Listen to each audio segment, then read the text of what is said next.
Hello दोस्तों, नमस्कार। अंधविश्वास का सच इस चैनल पर आप सभी का स्वागत है। दोस्तों, चमत्कार के नाम से हमारे देश में बहुत से लोगों को बेवकूफ़ बनाया जाता है। चमत्कार सच में है? क्या कोई कर सकता है? बहुत से चमत्कार लोगों ने किताबों में, पोथियों में लिख दिए हैं और टीवी के माध्यम से भी, फिल्मों के माध्यम से भी चमत्कार को दिखाने का प्रयास करते हैं बहुत से लोग। जो व्यक्ति आज नहीं है उनके नाम पर भी चमत्कार चिपकाए गए हैं। अब जो असली साधु संत हुए थे उनके नामों पर भी चमत्कार दिखाने का प्रयास किया गया था। आज हम देखते हैं कि अलग अलग समाज सेवकों के नाम से, संतों के नाम से कौन कौन से चमत्कार और किसने लिखे हैं। तो पहले देखते हैं कि संत ज्ञानेश्वर एक तर्कशील संत थे, उनके नाम पर भी चमत्कार लिख दिए गए। वो चमत्कार कुछ चालाक लोगों ने लिखे हैं। वो चमत्कार ये थे कि दीवार चलती थी, जो भैंस है उसका हस्बैंड भैंस का हेला, उसके मुंह से भी वेद बुलवा दिए लोगों ने, लिख दिए चमत्कार। लेकिन ऐसा हुआ ही नहीं था। संत तुकाराम को वैकुंठ भेज दिया गया। अब आगे मैं आपको यह भी बताना चाहूँगा कि 700 साल पहले संत ज्ञानेश्वर जी थे, उनके नामों पर चमत्कार लिख दिए।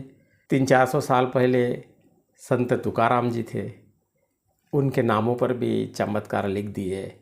ये कहा गया कि वैकुंठ से एरोप्लेन आया था, पुष्पक विमान आया था, उसमें बैठकर वो चले गए। अब पूछने वाला कोई नहीं है, कोई तर्क नहीं करता, इसलिए ये चमत्कार चल गए। अखिल भारतीय अंधश्रद्धा निर्मूलन समिति के राष्ट्रीय संगठक श्याम मानव जी ने एक किताब लिखी है। उस किताब में बहुत से चमत्कारों का भंडाफोड़ किया है। किताब का नाम है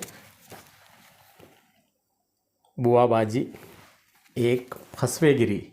इसमें उन्होंने लिखा है, गाड़गे बाबा जो तर्कशील थे, एकदम कम पढ़े लिखे थे लेकिन समझदार व्यक्ति थे, समाज सेवक थे, उनका मृत्यु 1956 में हुआ।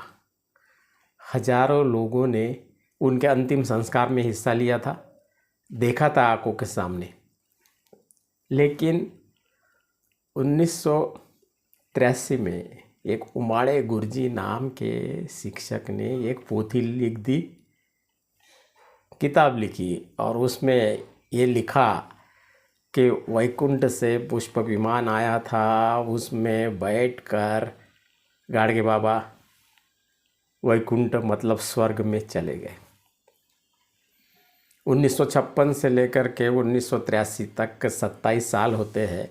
इस 27 साल के अंतराल में यदि कोई व्यक्ति इस प्रकार से चमत्कार लिख देता है किताबों में, तो आप ये समझ सकते हो दोस्तों कि संत ज्ञानेश्वर, संत तुकाराम, ये तो 700 साल पहले, 400 साल पहले हुए थे, उनके नाम पर बहुत चमत्कार लिख दिए गए हैं।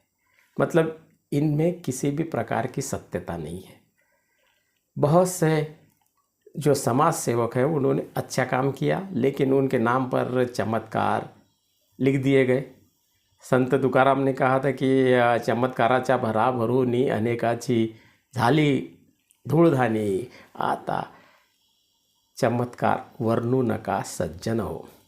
इसका अर्थ यह है दोस्तों कि चमत्कार के नाम से बहुत नुकसान हो चुका है और चमत्कार होते ही नहीं है। बस यही इसके पीछे का सार है। अब आगे ये भी हम देखते हैं कि बहुत से समाज सेवकों के नाम से संस्थान बनाए गए हैं, उनके नाम पर पोथियाँ लिखी गई, मतलब काल्पनिक बातें उसमें डाल दी गई। साईं बाबा शिरडी वाले पानी का दीपक उन्होंने जलाया था, ऐसा चमत्कार लिख दिया गया। पानी से दीपक नहीं जलता है, वो एक चालाकी होती है। उन्होंने वो चमत्कार किया ही नहीं, फिर भी उनके नाम से चमत्कार डाल दिया गया। आंध्र प्रदेश के पुट्टपुर्ती में उनके नाम से बढ़ावा लेकर के सत्य साई थे, वो हाथ चालाकी करते थे, हाथों से चैन निकालते थे, विभूति निकालते थे, अपने भक्तों को देते थे। वो भी चमत्कार में चला गया, मतलब उन्होंने चमत्कार किया है ऐसा बताया गया। महाराष्ट्र के संत जिनको बहुत से लोग मानते हैं, सेगांव में जाते हैं, संत गजानन महाराज, इन्होंने भी चमत्कार नहीं किया, फिर भी उनके नाम से चमत्कार डाल दिया गया। ऐसे बहुत से चमत्कार अपने भक्तों ने, कुछ चालाक लोगों ने, ठग लोगों ने डाल दिए और उसी को लोग मानते हैं, साक्षात्कार मानते हैं, वहाँ जाते हैं, चढ़ावा डालते हैं और कहते हैं कि आपके आशीर्वाद से हमें नौकरी मिली, आपके आशीर्वाद से हमें संतान प्राप्ति हुई, बाल बच्चे हुए, आपके आशीर्वाद से धन संपत्ति आई हमारे पास में, आपके आशीर्वाद से सब कुछ हुआ। लेकिन उनके आशीर्वाद से कुछ भी नहीं होता है। ये तो लॉ ऑफ प्रोबेबिलिटी रहती है। उदाहरण यदि देखा जाए तो हम काम करते रहते हैं, अनेक काम करते हैं, कुछ दिनों के बाद में हमें सफलता मिलती है। जब हमें सफलता मिलती है, लेकिन उसका श्रेय इन बाबाओं को दिया जाता है और इनको लगता है कि उनके आशीर्वाद से ये सब कुछ हुआ है। लेकिन चमत्कार कोई कर नहीं सकता, मनुष्य स्वयं अपने भाग्य का निर्माता है। लेकिन इन चालाक लोगों ने, इन अंधविश्वासी लोगों ने चमत्कार को बढ़ावा दे दिया। चमत्कार कोई कर ही नहीं सकता। बहुत से लोग ऐसा कहते हैं कि तेरे नसीब में, तेरे भाग्य में ये था इसलिए तेरा काम हुआ, भाग्य से ज़्यादा और समय से पहले कुछ नहीं मिलता। ये कहने की बात है। आपके नसीब में यदि ये था तो आपको कोई काम धंधा करने की आवश्यकता ही नहीं, जो नसीब में होगा वही होगा। लेकिन इसके बारे में सोचते नहीं है लोग। इस प्रकार से चमत्कार को बढ़ावा देने का प्रयास बहुत लोगों ने किया है। उनकी दुकानदारी इन संस्थानों में चलती है, चढ़ावे के रूप में चलती है और ये यूं ही चला आ रहा है। तर्कशील लेखक, विचारवंत प्रबोधनकार ठाकरे, इन्होंने किताब लिखी है देवळाचा धर्म की धर्माची देवळे। मतलब ये जो धार्मिक स्थल है, मंदिर है और व्यापार है, मिलीजुली सरकार है। यहाँ पर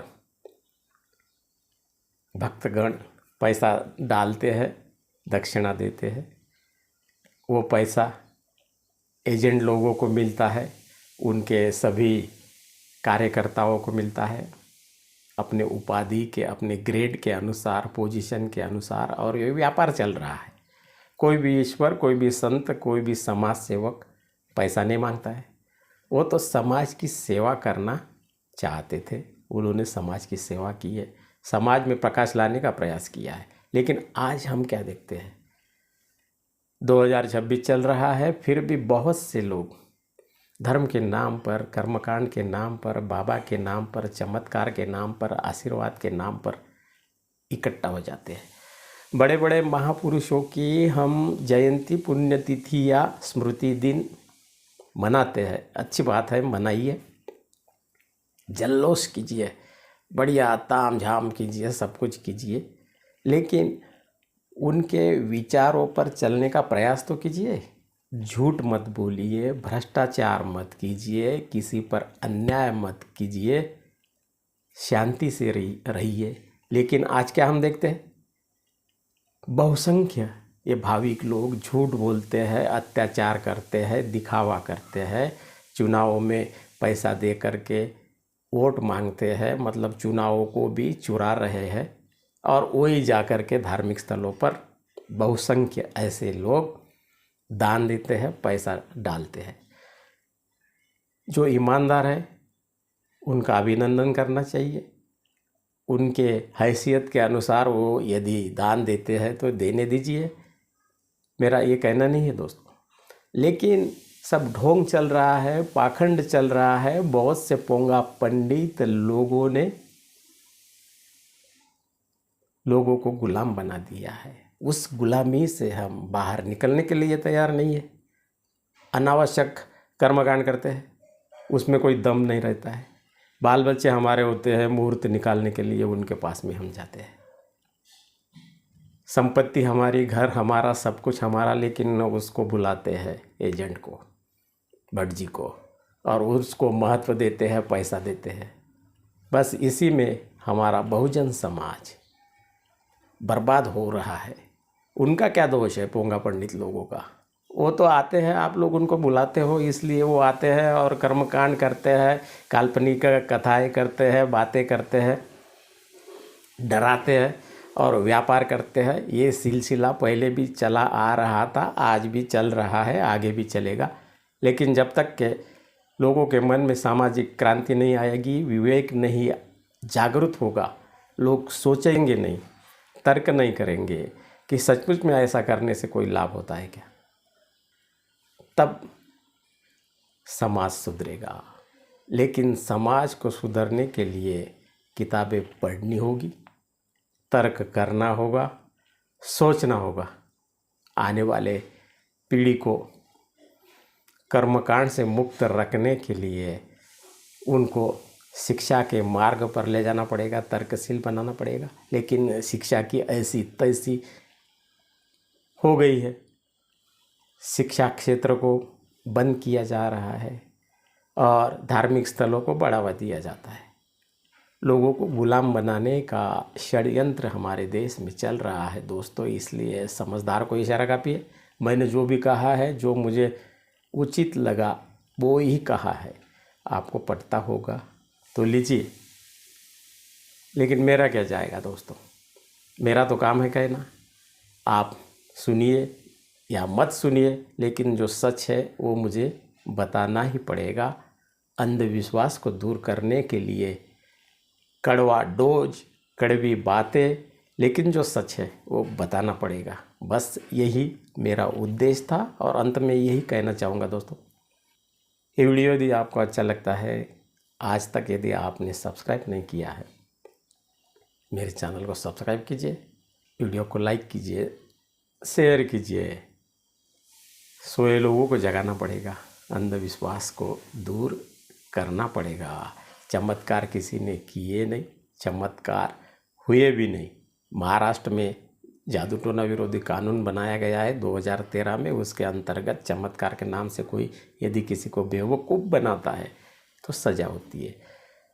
पूरे भारत में ये कानून बनना चाहिए, क्योंकि चमत्कार के नाम पर हमारा शोषण हुआ है, आज भी हो रहा है। अब समय आ गया है तर्क करने का, समझदार बनने का। बस आज इतना ही। धन्यवाद।